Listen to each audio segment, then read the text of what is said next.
Okay, so I'm going to entitle this one Becoming a Better Artist, and bear with me, it's a bit of a bold title, but really what it comes down to is trying to improve our craft over time. And the only way to really do that is to practice and really observe. If you look back to a lot of the old masters, what did they do? They spent a lot of time trying to recreate what they see. Um, you have people who probably spent large amounts of time outside just doing that, painting from one location to the next, or drawing with a bit of charcoal on a piece of paper or whatever they could find, and just constantly doing it until they got really good. And the more that we practice this sort of thing, the more that we start to pick up. Now, this modern age, of course, affords us certain opportunities, abilities, where we don't necessarily have to go out to location. I've got this photo here that I've taken out on location and brought it back with me, and I can work from the comfort of my own home. Tools like Photoshop allow you the ability to do things quickly through custom brushes and color picking and all that kind of stuff. But depending too heavily on the tools can ultimately lead you into a trap of not really improving. But if we build ourselves up with exercises over time, we eventually become much better. So one of these exercises would be something like this, where I've painted into this photo. And if I go ahead and zoom in on this image, I haven't used any clone stamp or anything like that. This has all just been hand painted. You can see all the scribbles, and if I get really close here, you can see the noise where I've used the sharpen tool just a bit too much to sharpen up that edge. This is something that I could have come in and just probably painted, but I was rushing. So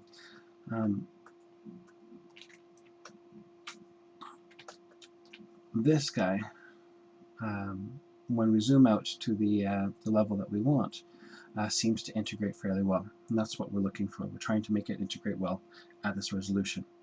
Now, this is only 33% of the final piece. So if this is the resolution that I intend to use it at, this is 1/3.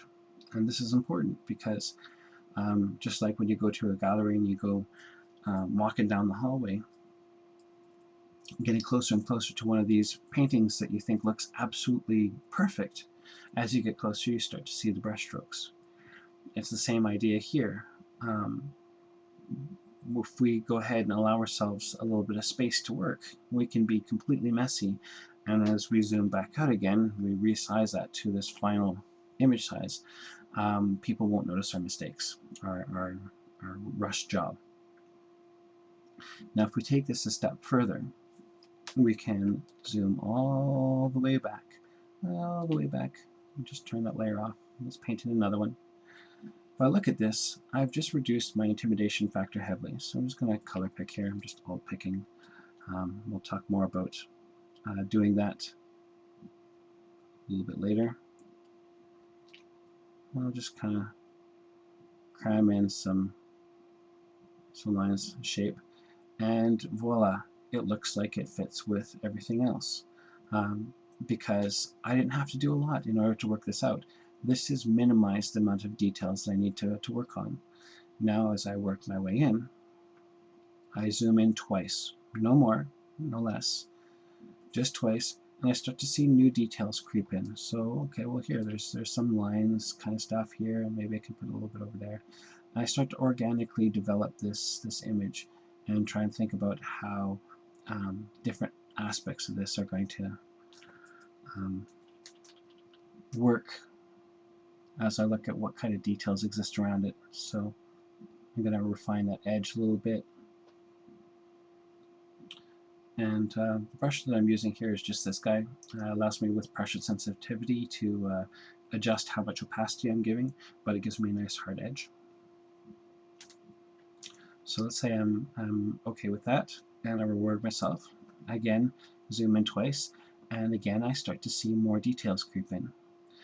This is the process that I used in order to paint that, and you note that I'm working my way towards that final resolution. I mean, I've only got another zoom in before I've gotten to that level, and you can see that this process is actually providing me with something very quick, something fast as a response to be able to fill those details in. Often cases you can incorporate a small item like this, probably within a short period of time, maybe anywhere from 30 minutes to an hour, and have it look like it's part of the entire rock face or whatever you're trying to incorporate in. The reason why this works is, first of all, intimidation factor when you zoom all the way out, way low. There's not a lot of information that you have to really concern yourself with. So that's one aspect. And as we zoom in, that chaos that we've brought to the page allows us to see new ideas, new information. There's a sort of implied data that comes in there. We have this nature of being able to go ahead and look at clouds and ink blots and all sorts of stuff and see things within them. We construct objects, little bunny rabbits and dragons and all sorts of stuff from these images. The same thing is happening to us here. As we zoom in and we see a little bit of that chaos, we start to fill in the missing information. We start to assume detail that isn't actually there. And of course, if I zoom all the way in on this right now, and I start working here, well, right now I see all this detail, and I see that this is not. This is an overwhelming task to try and clean up based on what I see here, whereas it's not an overwhelming task for me to clean up when it's right here. There's a little bit of information, or there's a little bit of a brown line here I have to add, maybe a little bit of some of these light colors, and I'm just looking around at the rock face throughout here to try and determine what kind of colors, what kind of shapes and patterns to put on there, and they're simplistic. And as I come in, well, now I've got a lot of that rough detail. Now I've got some new sub details that I could probably add in, and the step of refining that, making it closer to the final look, is a much less daunting task, and I can kind of read in that information myself. I've got something to help me. So I'm going to tell you right now that the students that I've had doing this exercise, the ones that resist the urge to zoom in right away, have always done a much better job than those who, did the little scribble and they just kind of went, oh, well, geez, I'm just going to zoom all the way in and just start working. It's important that you resist the urge when you're starting out. If you're somebody who's been doing this a really long time, try the exercise. Just try it out and see how much faster you'll be able to reproduce things than you have in the past, without the need of things like clone stamp tool and healing brush and stuff like that to get these details in. You may be able to go ahead and do a super realistic painting just by starting right here and just starting to do it. And that's great. But when you're first starting out, you really have to resist that urge. Just kind of start off here. Now, this doesn't apply to just painting into this image. This can apply to all sorts of things. And there's a process which is called thumbnailing, where people will go in and start, I guess, painting some kind of shape. And I'm gonna, I don't know, maybe I'll make myself some kind of a spaceship here, and I'll just work out, this kind of rough shape.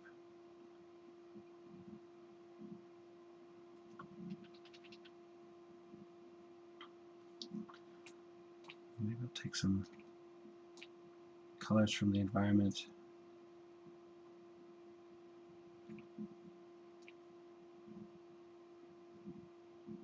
Kind of imply information in there. And then I can, of course, zoom in and add those details. This isn't even part of this whole raw environment, it's just something new. And I will start to see, things in it. My imagination will grow and I will start to picture things within that form. This thumbnailing process can happen even without anything else around me. I can draw a bunch of general silhouetted shapes and then blow it up a little bit and start to wiggle new details in there as I go through and get a final design out of it. In the past, what we would do is we'd go ahead and do a whole bunch of thumbnails, maybe a page of, say, 20 or 30 of them with different shapes and designs, and then we'd pick some that we really liked, and then we'd blow those up, and then we'd start to fill in the missing information.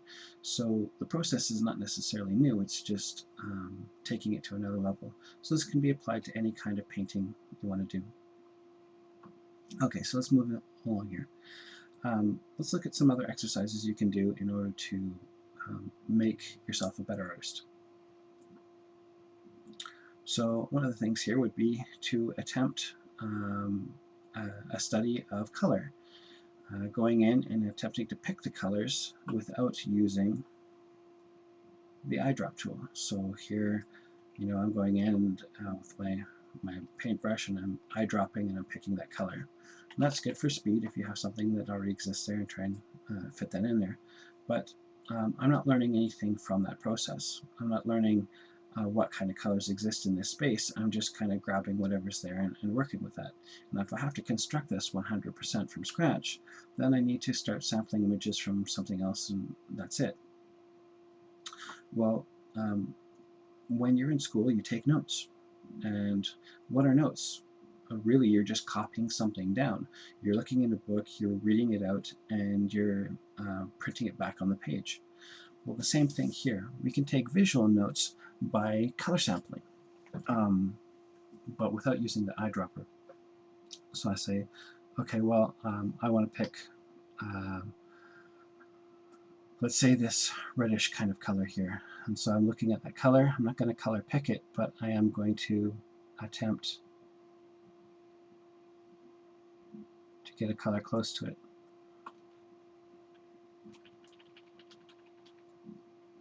And there we are. I'm pretty close.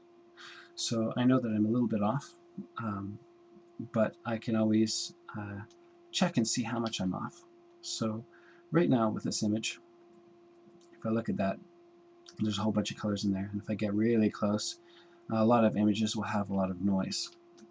The way that you can kind of confirm these colors is simply by going in and taking that image. Let's just take a quick duplicate, filter, blur, Gaussian blur, to get rid of some of that noise. Maybe really get rid of that noise. And now I can confirm how close or not I was there. So I'm off a bit.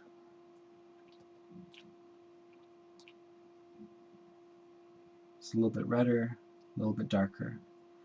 So this is my mistake. I've made a mistake. I looked like it was fairly close. It's fairly close in the same kind of hue, and the value is fairly close, but it's not close enough. So I'll try again. And eventually, when you do this enough, you'll find that it may only take you 1 or 2 tries to be able to get the color right off the bat, just by looking at it. And this will help you a lot about trying to pick the right kind of colors that exist in this world. So one thing that you'll notice is, especially if I go ahead and click around in here, I'm just clicking all these colors, even this green color that's in here, all around through here. You notice that a lot of these colors exist within this range. They're not really going into heavy saturation. A lot of beginning artists will have this tendency to go into heavy saturation. I'm not really sure why. It's just something in our brains. Just like a lot of artists will tend to paint the moon tons times larger than it actually is. So these are just kind of habits that we have to recognize. So usually you spend a lot of time on the other side of this midline with nature. There are some rare cases where things go up, and often cases with heavy pigments. Things like flowers may go much more saturated depending on the lighting conditions. And of course, synthetic materials can have some pretty saturated information. The higher the level of saturation usually means that it's coming from a source that may be radiating that color, something that's actually radiating that wavelength of light, whereas typically you won't get that. off of something that's reflecting light, because some of it is absorbed, which means some of those values are absorbed and it comes back. Also, these things tend to merge together. They're not just one whole color. They've got stuff mixed together, which gets you closer to a desaturated value. If I start dealing with skin and translucent surfaces, you'll often note that you will go with a deeper saturation as you get towards the dark area, and lower saturation as you get to the highlight area. So skin is one of those areas where that will happen. Hue shift will also happen. It'll go up and down, light and cool, all over the place. But when dealing with just saturation values and actual overall value, it's going to go kind of diagonally. If you're dealing with something like a shirt, a synthetic fabric, it will still go at an angle, but it'll probably go somewhere like here would be the highlight and here would be the shadow. That's because the pigments are just overall stronger and they don't have a big highlight. Then you get into metals, and metals tends to do a bit of a bend, kind of a curve through here, because it does reflect a lot of those saturated values back through, but then it does have the really strong highlights as well. So metals will sometimes do that, things like gold and brass and that kind of stuff. Something that would be like silver or steel is going to have whatever colors that you see in the environment, because it's just a reflection. So that's it for colors. So what else? Doing a value painting. So a value painting is essentially, let me just zoom back out here. Value painting would just simply be something like this. Image adjustments. The wrong thing selected. Image adjustments. Desaturate. Just be painting sort of black and white, looking at the different shapes and details and trying to paint that without worrying about what color anything is. You're just looking at shadow and highlight and really focusing on that. A silhouette light and paint is where we're focusing on the broad strokes. We're not focusing on all the little details. Here,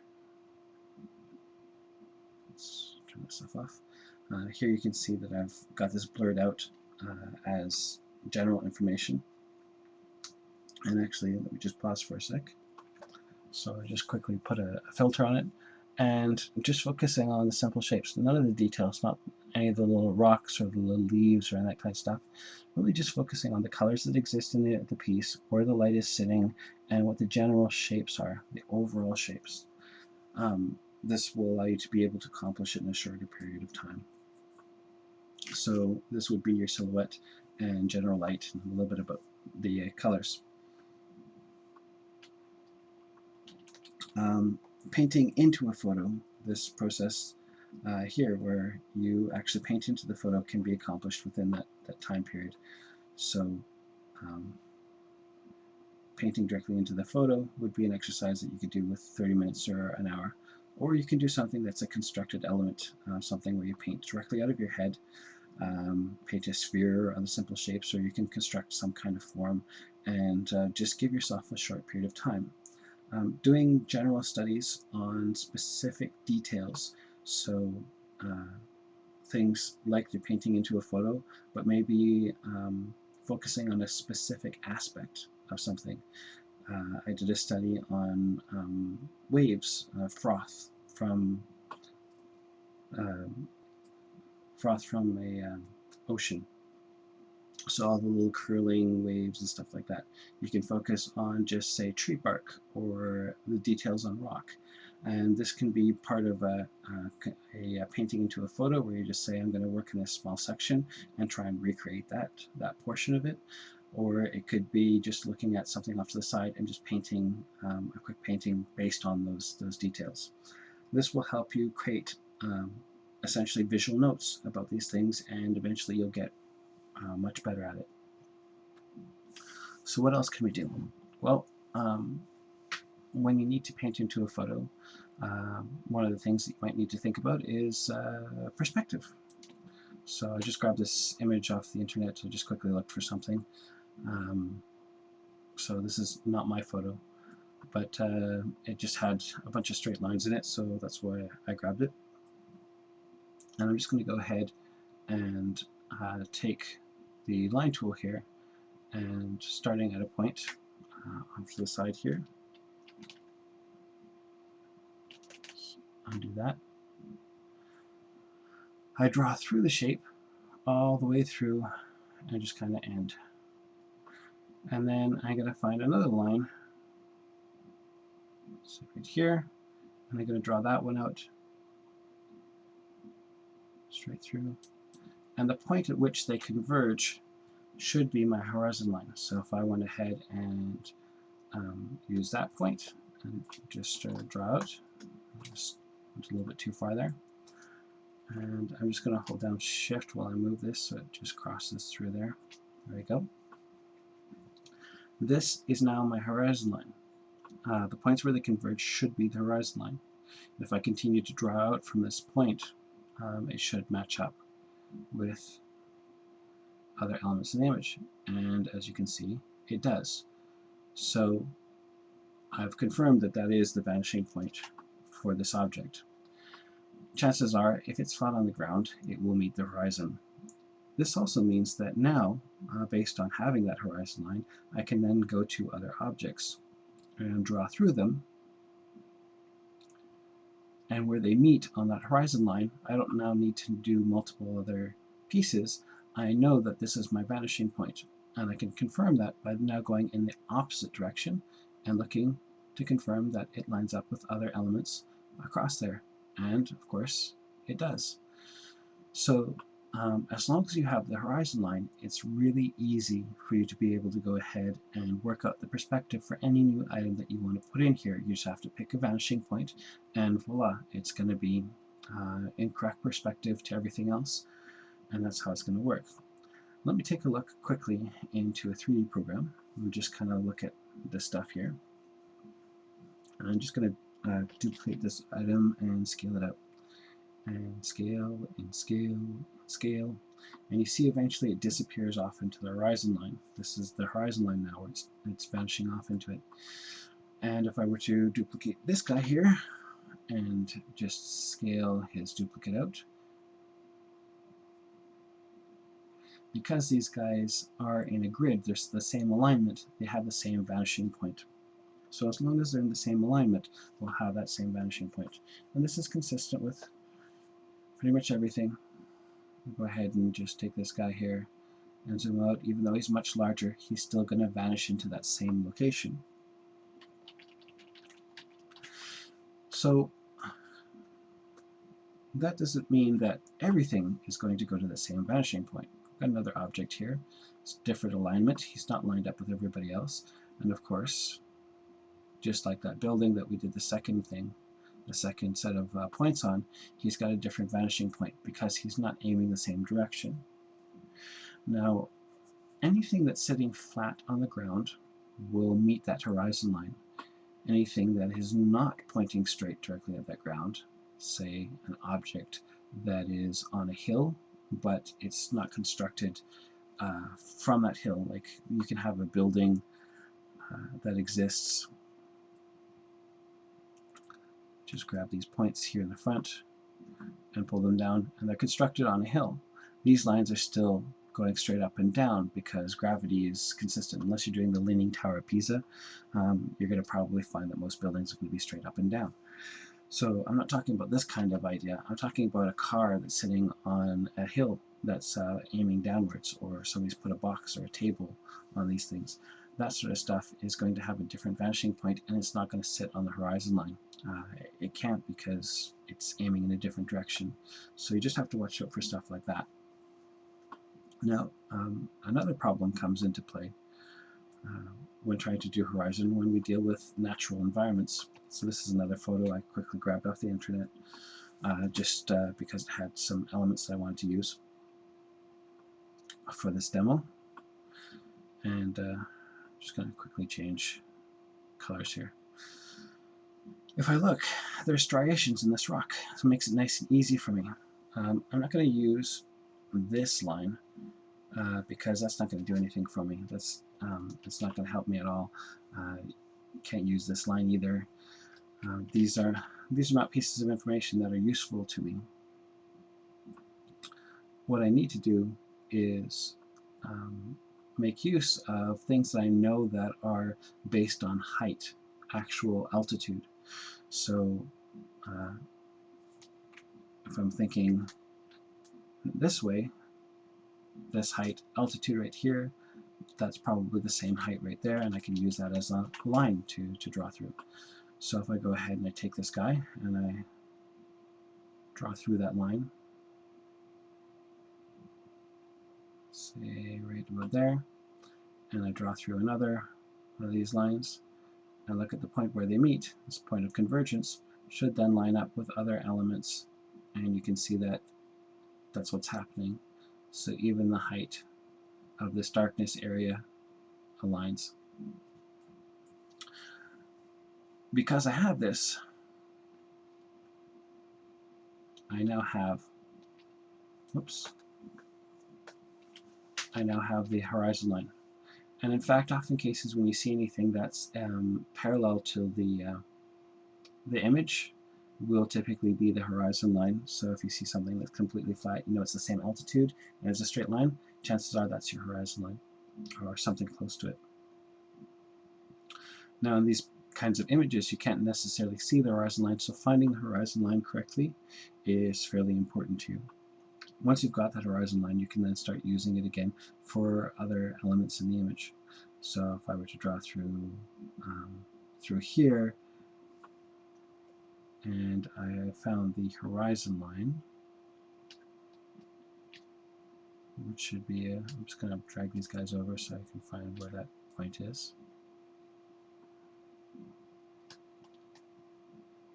Should be right about there.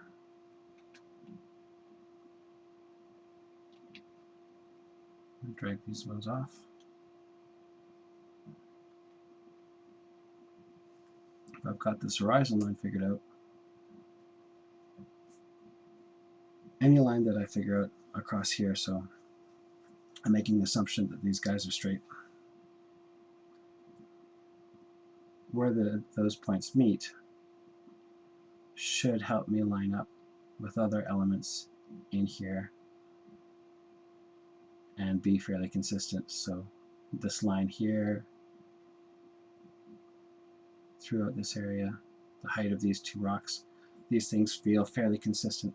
So therefore I know that my vanishing point for this face is over here, and the vanishing point for this face is somewhere over here, and I can use that to then add things like some spy base or alien pod or whatever to the side of this mountain. Now, if you don't have these striations, and obviously it's not going to exist in every single mountain that you see, you have to make an assumption about the height of certain things. What's existing at the same height?